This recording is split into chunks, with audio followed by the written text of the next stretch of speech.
Repetition is the key to language learning. Practice for just 10 minutes every day until the words and phrases become second nature to you. Keep repeating after me. Becoming friends at the gym with pronunciation and tones. Are you still using this machine? เครื่องนี้ยังใช้ไหมครับ เครื่องนี้ยังใช้ไหมครับ Are you still using this machine? เครื่องนี้ยังใช้ไหมครับ No, I'm done. Go ahead. ไม่ใช้แล้วค่ะ เชิญเลย ไม่ใช้แล้วค่ะ เชิญเลย No, I'm done. Go ahead. ไม่ใช้แล้วค่ะ เชิญเลย Thanks. Do you come here often? ขอบคุณครับ คุณมาเล่นที่นี่บ่อยไหม ขอบคุณครับ คุณมาเล่นที่นี่บ่อยไหม Thanks. Do you come here often? ขอบคุณครับ คุณมาเล่นที่นี่บ่อยไหม About 3 times a week. มาประมาณอาทิตย์ละ3 ครั้งค่ะ มาประมาณอาทิตย์ละ3 ครั้งค่ะ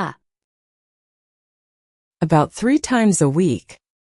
มาประมาณอาทิตย์ละ3 ครั้งค่ะ It's my first time here. ผมเพิ่งมาเล่นที่นี่ครั้งแรก ผมเพิ่งมาเล่นที่นี่ครั้งแรก It's my first time here. ผมเพิ่งมาเล่นที่นี่ครั้งแรก Really? This gym is pretty good. จริงเหรอคะ ยิมนี้ดีนะ จริงเหรอคะ ยิมนี้ดีนะ Really? This gym is pretty good. จริงเหรอคะ ยิมนี้ดีนะ What are you training today? วันนี้คุณเล่นอะไรคะ วันนี้คุณเล่นอะไรคะ What are you training today? วันนี้คุณเล่นอะไรคะ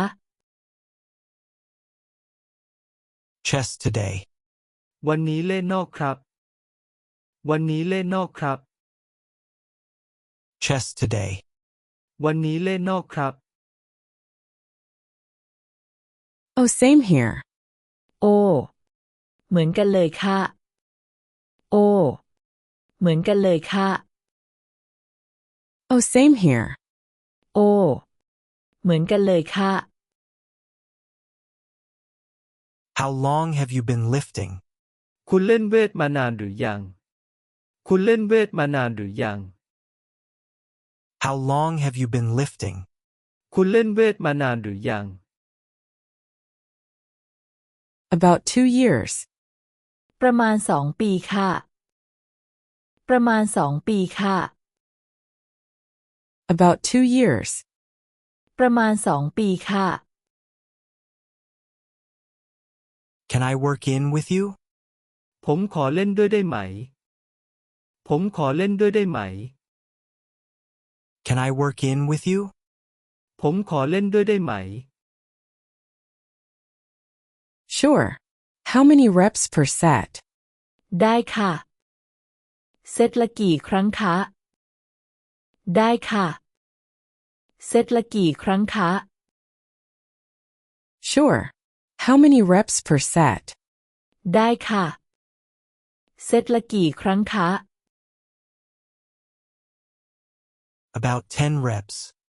ประมาณ10 ครั้งครับ ประมาณ10 ครั้งครับ About 10 reps. ประมาณ10 ครั้งครับ Is it heavy?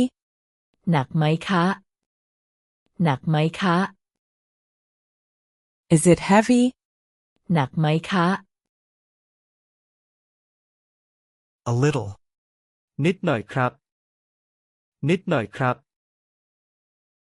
A little. นิดหน่อยครับ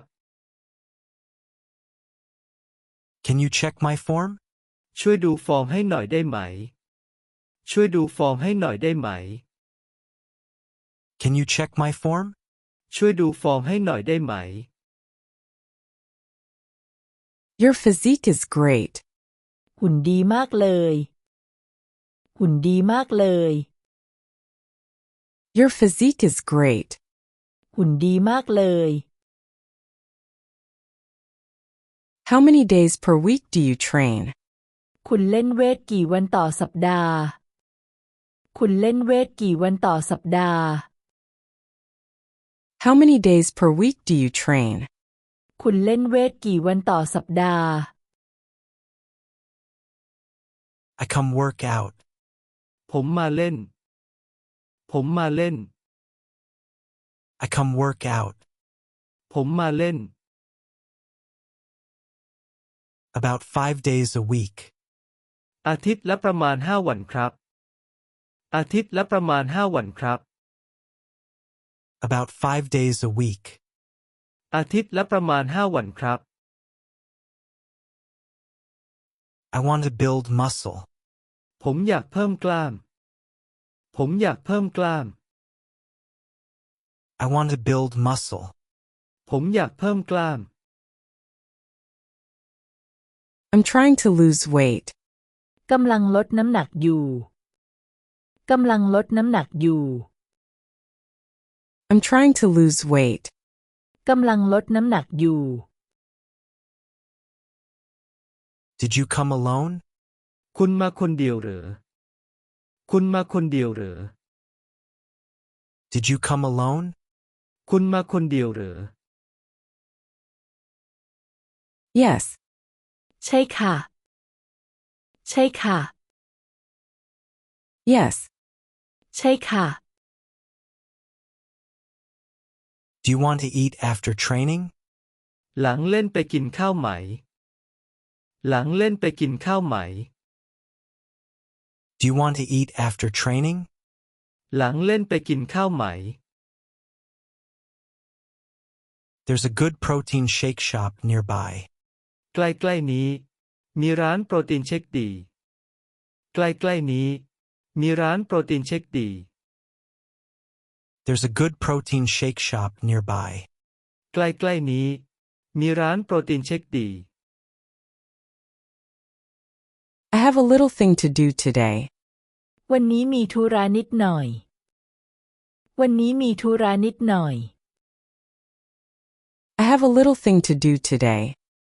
วันนี้มีธุระนิดหน่อย Let's grab food another day. ไว้วันหลังไปกินข้าวกันนะ ไว้วันหลังไปกินข้าวกันนะ Let's grab food another day. ไว้วันหลังไปกินข้าวกันนะ If you need anything, you can ask me. ถ้ามีอะไรถามผมได้นะ ถ้ามีอะไรถามผมได้นะ If you need anything, you can ask me. ถ้ามีอะไรถามผมได้นะ Thank you. ขอบคุณค่ะ ขอบคุณค่ะ Thank you. ขอบคุณค่ะ Are you coming tomorrow? พรุ่งนี้คุณมาเล่นอีกไหม พรุ่งนี้คุณมาเล่นอีกไหม Are you coming tomorrow? พรุ่งนี้คุณมาเล่นอีกไหม Probably. น่าจะมาครับ น่าจะมาครับ Probably. น่าจะมาครับ Then see you tomorrow. งั้นเจอกันพรุ่งนี้นะ งั้นเจอกันพรุ่งนี้นะ Then see you tomorrow. งั้นเจอกันพรุ่งนี้นะ Becoming friends at the gym with pronunciation and tones.